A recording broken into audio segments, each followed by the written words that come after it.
বাবাকে না জানিয়ে একটা ডিভোর্সি মেয়ে বিয়ে করেছে। এতে কোনো সমস্যা ছিল না। ভাইয়া হয়তো ভাবির সৌন্দর্য দেখে বিয়ে করেছিল, কিন্তু ভাবির আচার ব্যবহার আমাদের সুখের সংসারে অশান্তি নেমে এসেছে।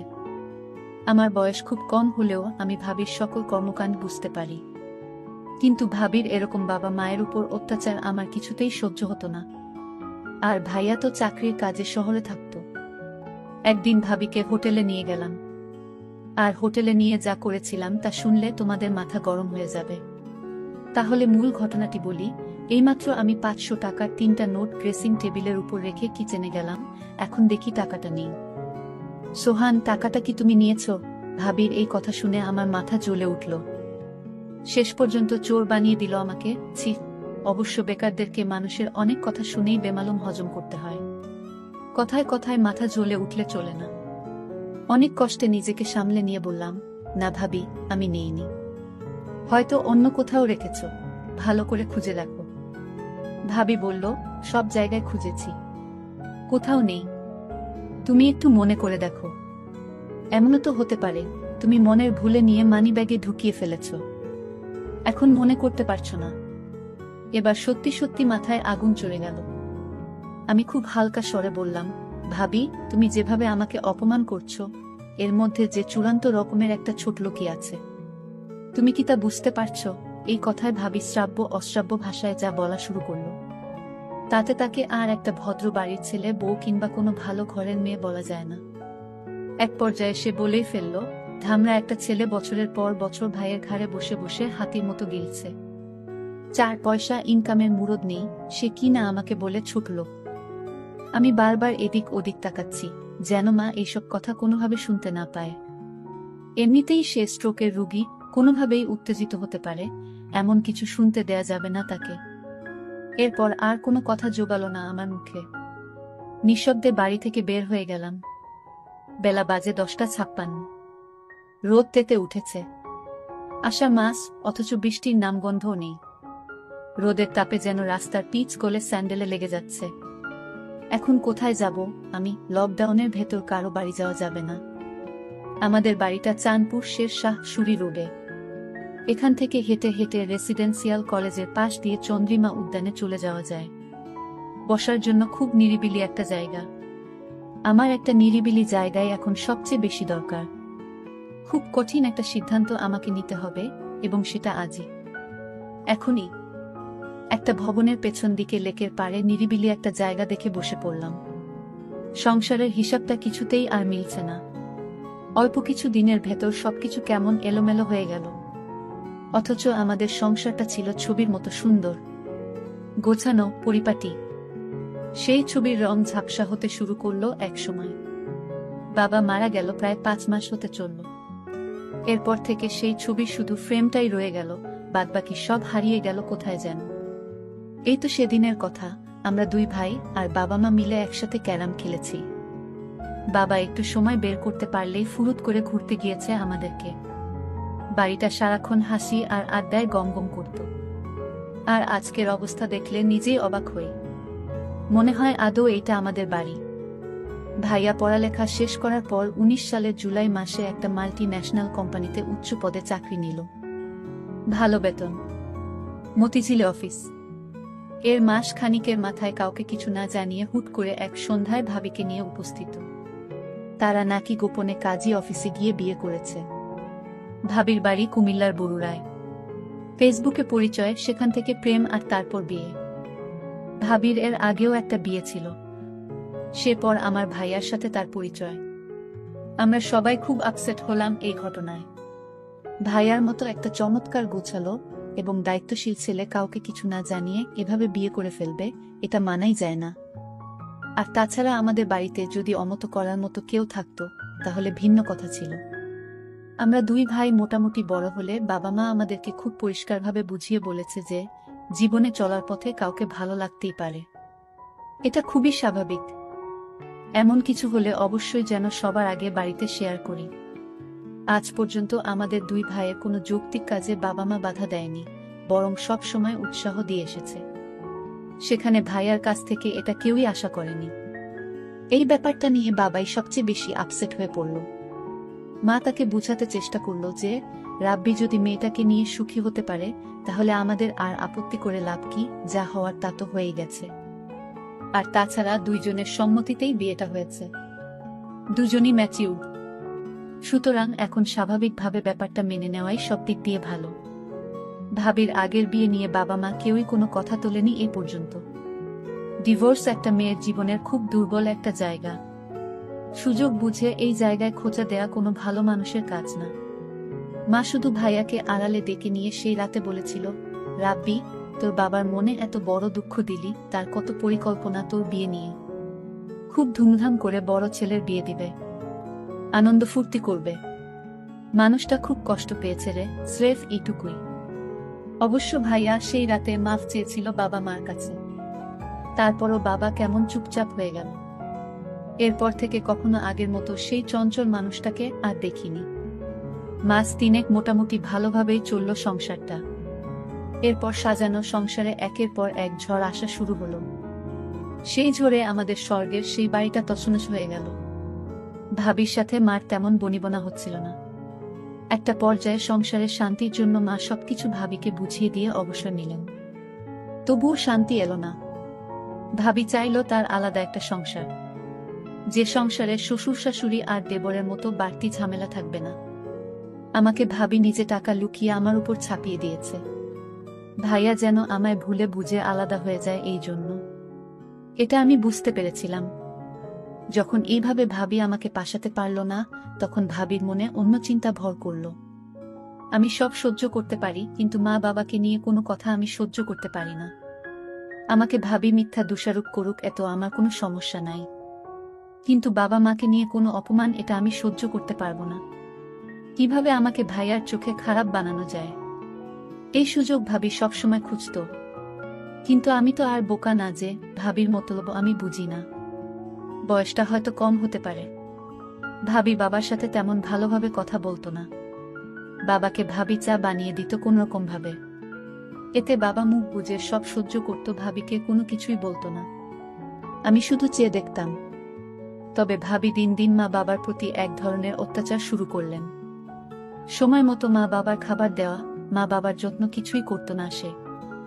আমি মা বাবাকে সব সময় বুঝাতাম, ভাইয়া হয়তো জীবনে বড় একটা ভুল করে ফেলেছে, কিন্তু এই ভুলের মাসুল কি তোমাদের দিতে হবে, এ আমি কিছুতেই হতে দিব না। ভাবিকে দেখতাম, বেশিরভাগ সময় দেখতাম ফোনে কার সাথে জানি কথা বলতো। ভাইয়া যখন বাড়িতে থাকতো না, তখন ভাবি কার সাথে যেন কথা বলতো ফোনে সারাক্ষণ। এই দৃশ্য আমি দেখতে পেতাম। একদিন আমি দেয়ালের ওপাশ থেকে শুনতে পেলাম ভাবি ফোনে বলল, কাল আমার স্বামী বাসায় থাকবে না, তুমি একটু আমার সাথে দেখা করো, জরুরি কথা ছিল। ভাবির এসব কথা শুনে আমি চমকে উঠি। তার মানে ভাইয়াকে এভাবে ভাবি ফাঁকি দিয়ে চলেছে, আর ভাইয়া কিছুই বুঝতেছে না। কিন্তু ভাইয়ার মতো আমি এতটা বোকা না যে আমার চোখ ফাঁকি দিয়ে থাকবে। আমি এরপর থেকে ভাবিকে চোখে চোখে রাখি। কখন কি করে কার সাথে কথা বলে সবকিছুর খবর আমি রাখি। অন্য একদিন ভাবি ফোনে বলল, কাল কিন্তু তোমার আসতেই হবে। আমি এই দিন বাড়ি থেকে এক পাও নড়লাম না। আমি আজ দেখব ভাবির ঘরে কে আসে। আমি অপেক্ষায় রইলাম লোকটিকে দেখার জন্য। রাত যখন 10টা বাজে, তখন দেখতে পেলাম ভাবির রুমে একটি ছেলেকে ঢুকতে। ছেলেটি ভাবিকে বলছে, তুমি কেন এখানে পড়ে আছো? ভাবি তখন বলল, আরে কিছুদিন আছি এখানে, আমার স্বামীর কাছ থেকে সিগনেচারটা নিতে পারলেই সকল সম্পত্তি আমাদের হয়ে যাবে। আমরা এই বাড়িটি বিক্রি করে অন্য কোথাও একটা বাড়ি রাখব, আর আমরা সুখে জীবন যাপন করব। ছেলেটি বলল, কখন করবে? আর কিছুদিন ধৈর্য ধরো প্লিজ, আমি একটা সুযোগ খুঁজতেছি। তারপর তারা দুজন দেখলাম ঘনিষ্ঠ হতে লাগলো। আমি জানালার পাকা দিয়ে তা ভিডিও করে ফেলি। এখন কোথায় যাবে ভাবি? তুমি তো আমার হাতে ধরা। তোমার সমস্ত প্ল্যান আমি মোবাইল দিয়ে রেকর্ড করেছি ভাবি। এখন আমি তোমাকে যে কি করব তা তুমি কল্পনাও করতে পারবে না ভাবি। সামনে তোমার খারাপ সময় আসছে ভাবি। তোমার এরকম প্ল্যান আমার আর বুঝতে বাকি নাই। আমি তোমাকে এমন করে ছাড়বো তুমি তা সারা জীবনও ভুলতে পারবে না। তারপর দিন ভাইয়া বাড়িতে আসলো। ভাইয়া ভাবির জন্য নতুন শাড়ি নিয়ে এসেছে। ভাবি তখন খুশি হয়ে বলল, তুমি হাত মুখ ধুয়ে আসো, আমি তোমার জন্য খাবার রেডি করছি। তারপর ভাইয়া খেতে বসলো। ভাবি তখন ভাইয়াকে জিজ্ঞেস করলো, আচ্ছা আমরা যে বিয়ে করেছিলাম তার জন্য কাজী বলেছে একটা তোমার সই এর বাকি ছিল, আর সেই সইটা তোমার করতে হবে। ভাইয়া বলল, আমি এই সপ্তাহ কাজের চাপে আছি, আমি এক সপ্তাহ অফিসের কাজে চট্টগ্রাম যেতে হবে, তারপর দেখি আমি সইটা দিয়ে দিব, আমি এখন খুব বিজি। ভাবি বলল, আচ্ছা ঠিক আছে, তাহলে এই সপ্তাহ বাড়িতে এসে মনে করে সইটা দিয়ে দিতে হবে। ভাইয়া পরদিন সকালে চলে গেল। আমি ভাবির রুমে গেলাম। ভাবিকে জিজ্ঞেস করলাম, ভাবি তোমার দিনকাল কেমন কাটছে? ভাবি বলল, ভালোই তো, কিন্তু তুমি একটা চুলটা তুমি ভুলে যেও না। আমি বলেছিলাম, ভাবি তুমি কেন আমায় মিথ্যা অপমান করছো? আমাকে তোমার সহ্য হয় না, সেটা তুমি মুখে বলে দিতে পারো, তাহলে কেন শুধু শুধু আমাকে মিথ্যা অপবাদ দিচ্ছ ভাবি? ভাবি তখন রাগান্বিত হয়ে বলল, তুমি এখন আমার রুম থেকে যাও। আমি বললাম, ভাবি তুমি যে আমায় চোর বলেছ, মনে রেখো ভাবিকে যে আসল চোর তা তুমি খুব শীঘ্রই জানতে পারবে। ভাবি আমার কথা শুনে কিছুটা অবাক হয়ে গেল। তুমি আমাকে ভয় দেখাও নাকি? আমি বললাম, ভাবি ভয় না, যা সত্যি তাই বললাম। ভাবি তুমি সময় মতো সব টের পাবে। ভাবি মনে মনে চিন্তা করতে লাগলো, আমার দেবর কি আমার সব প্ল্যানের কথা কি জেনে গেছে নাকি? না, সে জানবে কি করে? আমার তো প্ল্যানটা একমাত্র ও ছাড়া একটা পাখি পর্যন্ত জানে না, তাহলে সে জানবে কি করে? পরের দিন ভাবিকে দেখলাম মোবাইল ফোন দিয়ে ওই ছেলেটির সাথে চ্যাট করছে। আমি ভাবির মেসেঞ্জারে ভাবির প্ল্যান করা ভিডিওটা ভাবির মেসেঞ্জারে পাঠালাম। ভাবি ভিডিওটা দেখে চমকে উঠল, আরে এ তো দেখি আমার সমস্ত প্ল্যান করার ভিডিও। এই ভিডিও দেবর কিভাবে পেল? আর সে কোথায় এই ভিডিও পেল?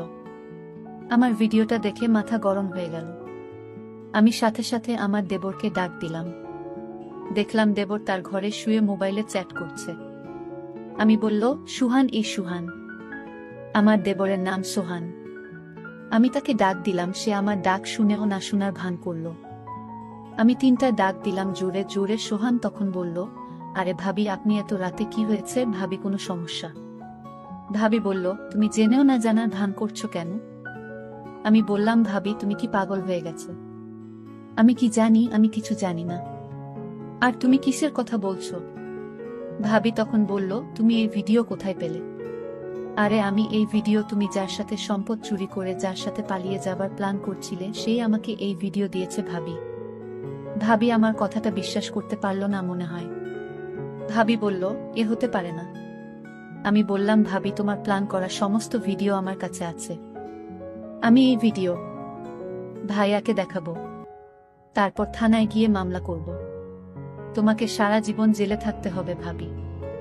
ভাবি সুন্দর মুখখানা শুকিয়ে গেল আমার কথা শুনে। ভাবি দেখলাম অনেক ভয় পেল। তারপর আমায় ভাবি বলল, সোহান আমি ভুল করেছি, প্লিজ তুমি এই ভিডিওটা ডিলিট করে দাও। আমি বলেছিলাম, না ভাবি, তুমি যে প্ল্যান করেছিলা সেটা যদি আমি সময় মতো না জানতাম তাহলে আমাদের তুমি রাস্তার ফকির বানিয়ে ছাড়তে। ভাইয়াকে বোকা ভেবেছ তুমি, কিন্তু আমি বোকা না। ভাবি তখন বলল, আচ্ছা সোহান তুমি কি চাও আমি তোমার সব কথা শুনবো, তাও তুমি তোমার ভাইয়াকে এই ভিডিও দেখাইও না? আমি বললাম, ঠিক আছে আমি ভিডিও দেখাবো না, তবে আমি যা বলি তাই তোমার শুনতে হবে। ভাবি বলল, ঠিক আছে আমি তোমার সব কথাই শুনবো। আমি তোমার মা বাবার সাথে ভালো আচরণ করব। আমি বলেছিলাম, ভাবি তাহলে কাল আমার সাথে একটি জায়গায় যেতে হবে। ভাবি বলল, ঠিক আছে। আমি ভাবিকে পরদিন সকালে ভাবিকে নিয়ে পটুয়াখালী ঘুরতে গেলাম। ভাবিকে বললাম, ভাইয়া ফোন করলে কি বলবে? ভাবি বলল, আমি বলবো আমার বাবা অসুস্থ, তাই আমি বাবাকে দেখতে এলাম। আমি 2-4 দিন বাবার সাথে থাকতে হবে। ভাবিকে বললাম, ভাবি তুমি তো দারুণ বুদ্ধিমতী। হঠাৎ আকাশের অবস্থা খুব খারাপ হলো, প্রচন্ড ঝড় বৃষ্টি হতে শুরু করলো। আমি ভাবিকে নিয়ে একটা হোটেলে গেলাম, কারণ এখানে যারা ঘুরতে আসে তারা হোটেলেই থাকে। আমিও একটা হোটেল নিলাম। ভাবিকে বললাম, ভাবি তুমি হোটেলে বস, আমি কিছু খাবার নিয়ে আসি। আমি খাবার নিয়ে আসলাম। ভাবি তখন বলল, আমি নিচে শুয়ে পড়ি, তুমি কাঠে শুয়ে পড়ো। আমি বললাম, না কোনো সমস্যা নাই, তুমিও কাঠেই শু। ভাবি আমার সাথে কোনো কথা না বলে কাঠে এসে শুয়ে পড়ল। আমি সারা রাত ঘুমাইনি। আমার মনে একটাই চিন্তা, আমার মা বাবাকে এবং আমার সহজ সরল ভাইকে যেভাবে ঠকালো তার প্রতিশোধ আমাকে নিতে হবে। আমি ভাবিকে বললাম, ভাবি আজ আমি তোমায় যা বলবো তাই শুনবে, তুমি কিন্তু আমায় কথা দিয়েছিলে। ভাবি বলল, আমি তো বলেছি তোমার সব কথাই রাখবো। আমি বললাম, ভাবি তুমি কি ভাইয়ার সংসার করবে নাকি ওই ছেলের সাথে চলে যাবে?